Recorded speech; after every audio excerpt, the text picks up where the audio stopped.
Hello, friends. It's wonderful to be back here with you. Today, I also start with a story. And today, I'll tell you the story of a man called Rio. This man was a legendary thief and scoundrel.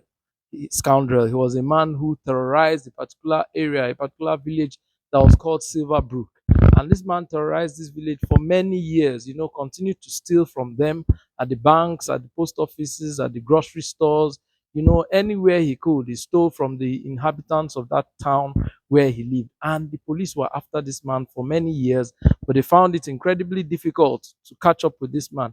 And he continued to do this for many years. They found it very difficult to catch up with the man, and he kept stealing and stealing and stealing. And now, after many years of doing this for over 10 years, finally, the long arm of the law was able to catch up with him, and he was caught.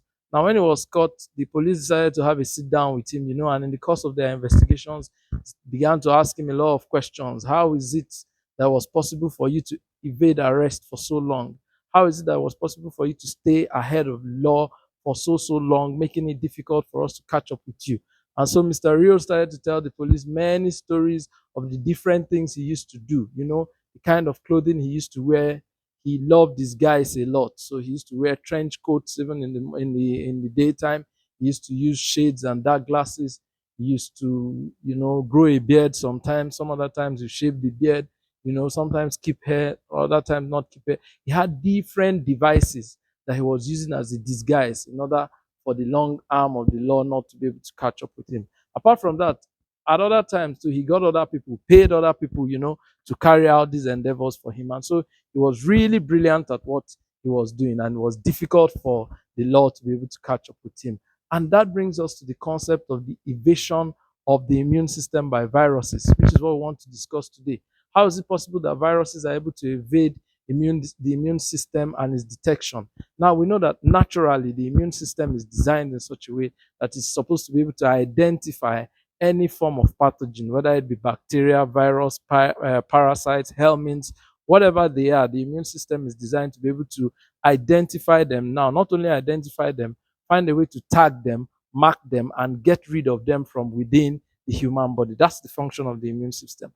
But many a times we know that these pathogens themselves have evolved mechanisms because they want to live. So it's like a sort of a hide and seek game. They want to live, and the body wants to get them out. So there's a struggle between them and the human body. That what I mean is there's a struggle between the immune system and these pathogens. These pathogens want to find a way to continue to exist and survive within the body, while the body wants to find a way to use to push these pathogens out. Now, even as this continues to go, there are different things that occur. Now, very quickly, we'll look at the 5 ways that viruses use to try to evade being detected by the immune system. The first one is what we call antigenic variation. Antigenic variation. Many a times, the viruses have spike proteins. They have proteins on their surfaces with which they can be identified very easily. Now, viruses sometimes realize that if they can vary the composition of that protein that is on their surface, it is difficult for them to be detected. And so many a times viruses vary the composition of these their spike proteins so that it becomes difficult for the immune system to easily detect them, so they can move around within the body unnoticed for a very long time. Secondly, there's what we call latency. We have viruses that can exist within the latent phase in the human body, meaning that they exist within the human body, but they are in a sort of dormant state. And so they don't carry out many life activities, and as such, they avoid detection. So they can be in the latent state for many, many years, and they avoid detection, and they are not caught.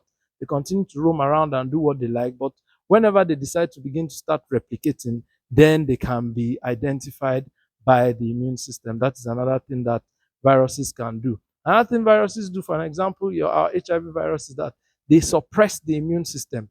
HIV virus, we know, is very functional in affecting what we call CD4 plus and CD8 plus cells within the human body, the immune system cells. And once they affect them, it makes it difficult for the immune system to be able to detect them. So that's another way that viruses can use to avoid detection. Once they make the individual to become immunocompromised, or they suppress the immune system of the individual, it becomes difficult for the individual to be able to identify them. And this is very important for the viruses. Also, sometimes viruses are involved in what we call immune system. They affect immune system signaling.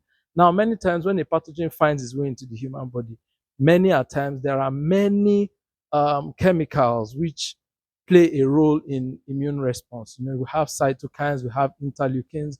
Many of these chemicals play a role in immune response.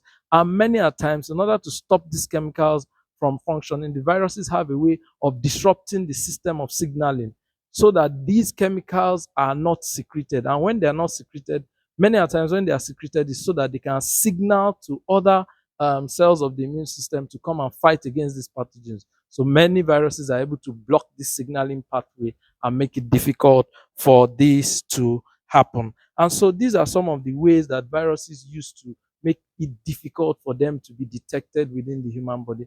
And with that, they're able to roam around within the human body and carry out many of their activities. I hope you've learned a thing or two from listening to us today. Do have a wonderful day. And it's always beautiful discussing with you. Have a blessed day. Remember to subscribe and have a blessed day.